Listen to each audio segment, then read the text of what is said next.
Alô, galera do ParaleloCast, estamos aqui, pessoal, para abranger mais um assunto que a gente ficou de falar no episódio passado. A gente prometeu falar nesse, um episódio que aconteceu na cidade do Rio Grande em 1952, um relato que toda a cidade conhece, o pessoal mais antigo, os mais novos não conhecem. Então aqui nós estamos com o Miguel, que ele foi a fundo no assunto pesquisar para falar para vocês. Então o Miguel é o cara que vai falar tudo para vocês e nós vamos atrás dele. Fala aí, o meu camaradinho atrás aí, ó, que fica escondidinho, que não gosta de falar. Não tem essa de não falar, não vai ficar achando que tem uma água parada aqui. Aqui não tem água parada, meu velho, não tem água parada.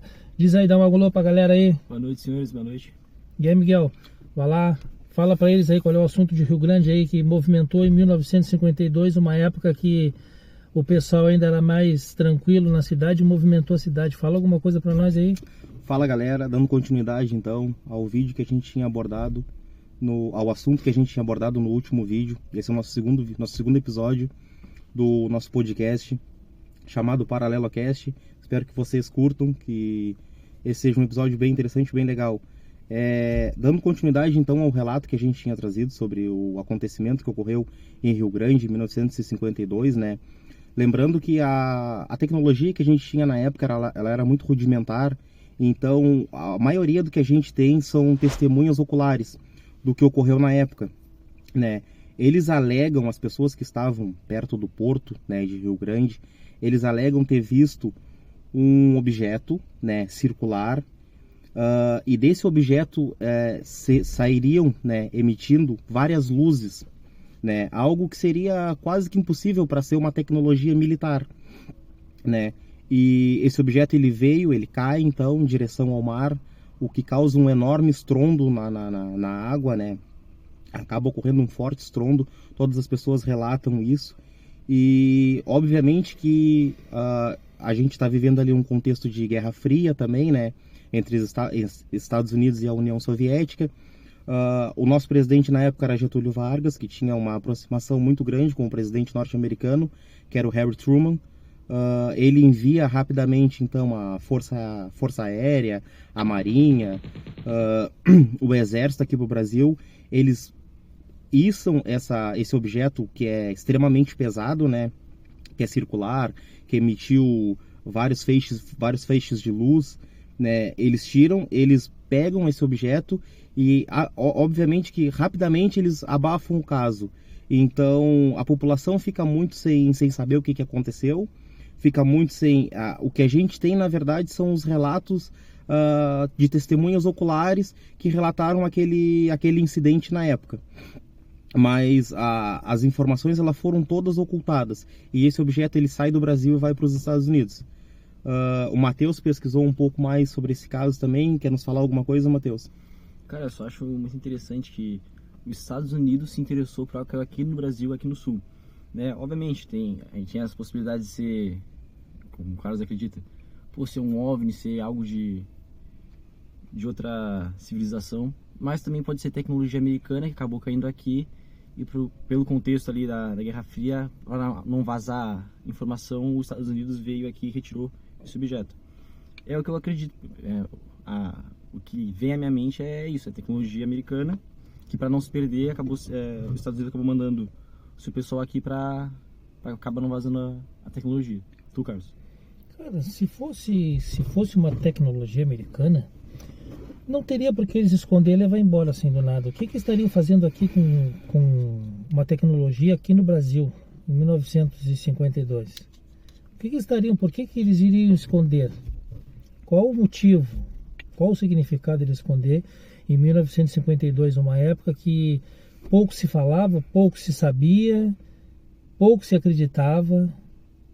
Pessoas não iriam acreditar, como hoje muitos não acreditam. Hoje há muitos relatos, muitas pessoas falando, muitas aparições.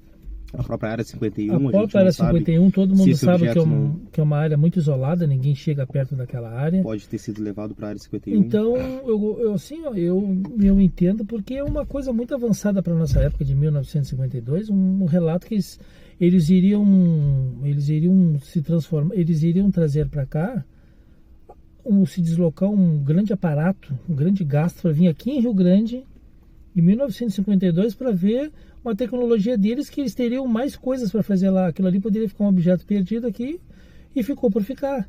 E eles se prestaram a vir buscar e abafaram o caso. Eles poderiam muito bem dizer, ó, foi um artefato nosso que caiu aqui, estão vindo buscar. Acabou, ponto. Sim. E por que isolar? Por que sumir? Por que abafar? Diz alguma coisa para mim, Miguel. Tu que é o bichão. Cara, eu vou te falar que a gente não sabe, né? A verdade é que a gente não sabe. Como diz as pessoas, os ufólogos, né? Na verdade, tá vou até te interromper. Vou te interromper aqui, que a gente não se discute faz dias. Vou te interromper. Na verdade, todo mundo sabe, mas ninguém quer acreditar na verdade. Todo mundo quer abafar o caso. Tá entendendo? Sim. Porque todo mundo acredita em alguma coisa. Sim. Mas desacredita. Menos os ateus. Os ateus não acreditam em nada. Não, os ateus acreditam em alguma coisa. Já não acreditar, ele acredita que ele não acredita. Acreditasse? Então tá bom. Não, eu vou te falar. Já tá valendo. Eu vou te falar assim, ó. A gente teve os arquivos, né, Epstein vazados, né, nos Estados Unidos. Bem lembrado. E aí, em meio a toda aquela polêmica que a gente não sabe, mas possivelmente possa estar chefes de Estado envolvidos com crimes, até crimes sexuais, crimes envolvendo menores de idade, eles começaram a liberar para a população o que eles tinham encontrado, o que eles tinham sobre OVNIs, discos voadores, etc., que foi meio que para tentar abafar aquele caso dos arquivos Epstein. Então, assim, ó, há várias pessoas que dizem que, na verdade, esses seres, né, esses alienígenas, até vamos trocar um pouco o assunto. A gente não vai esquecer de Rio Grande, não vai esquecer desse caso, porque esse vídeo é para falar sobre isso, mas eu vou te falar assim, ó, vamos supor que esses seres existam. O que vocês acham que esses seres seriam na seguinte perspectiva? A gente tem várias religiões no mundo, né, que dão uma explicação e uma origem para o ser humano. E qual vocês acham, Mateus, Carlos, que seria a origem ou quem seria o criador desses seres que vivem em outra dimensão ou em outra galáxia ou, né, em outro planeta? Quem foi o criador? Quem foi o primeiro desses seres que em algum momento encontraram a civilização, né, do planeta Terra e entraram em contato com ela, e vários especulam e acreditam que eles estejam vivendo até entre nós hoje, nos tempos de hoje. Quem vocês acham que são os criadores desses seres, ou eles não precisaram de criador? Cara, vamos lá, o que eu penso? Possivelmente porque meus pais eram, minha família era, por ser evangélico, acredito num Deus criacionista, né? Que Deus criou a vida. Só que tem uma teoria científica que é chamada de panspermia. Eu acredito num misto entre criacionismo e panspermia. O que é panspermia?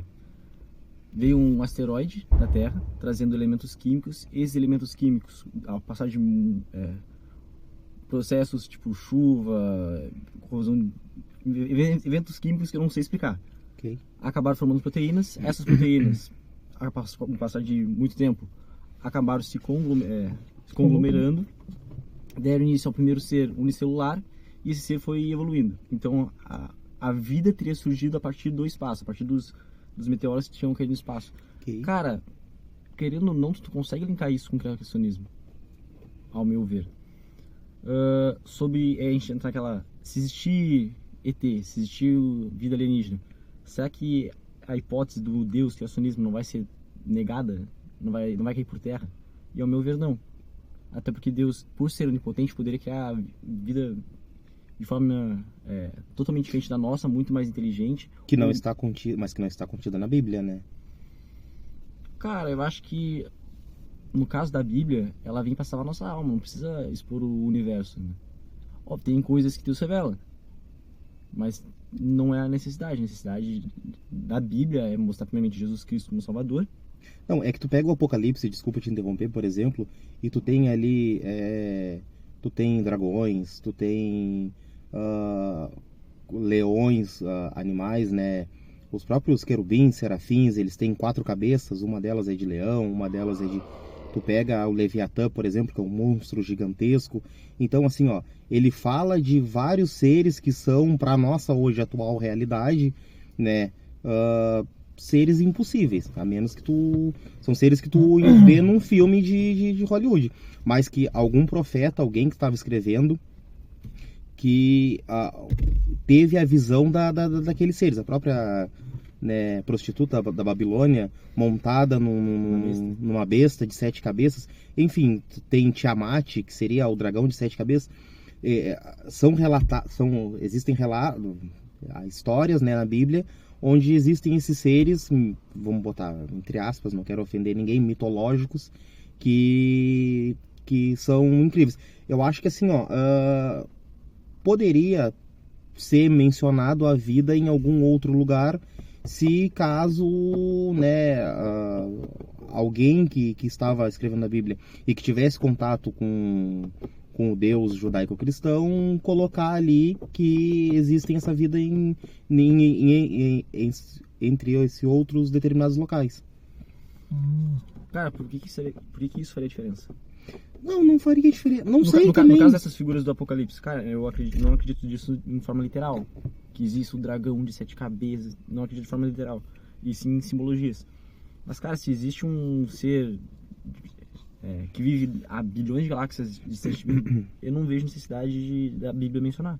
A Bíblia se importa muito mais com a tua salvação, com o que vem depois da morte, do que com a tua vida. Perfeito. Agora. Perfeito. Só que assim, ó, se esses seres começam a intervir na nossa vida, na nossa realidade, isso não altera um pouco a própria profecia? Por exemplo, assim, ó, se eles começam a alterar a nossa percepção de mundo, de realidade, isso não altera a vinda do Messias, por exemplo, o Apocalipse, porque isso mudaria como se enxerga a escatologia bíblica, né? Tipo, colocando a Terra como o centro do universo, Jesus Cristo morreu por todos nós humanos, logo que se algum ET, Jesus Cristo não morreu por ele. Ou, por exemplo, assim, ó, vamos botar, né, existe uma parte da população, né, um recorte da população mundial que acredita, né, no Apocalipse, acredita no fim dos tempos e tal, e tal, e tal. Só que uma vez que há a intervenção desses seres aqui na Terra, ou que eles façam parte, tu não acha que isso alteraria, mudaria o juízo final, o Apocalipse, uma vez que não acho que esses seres, aonde que se encaixa esses seres, para onde eles vão, eles são julgados, para onde que esses seres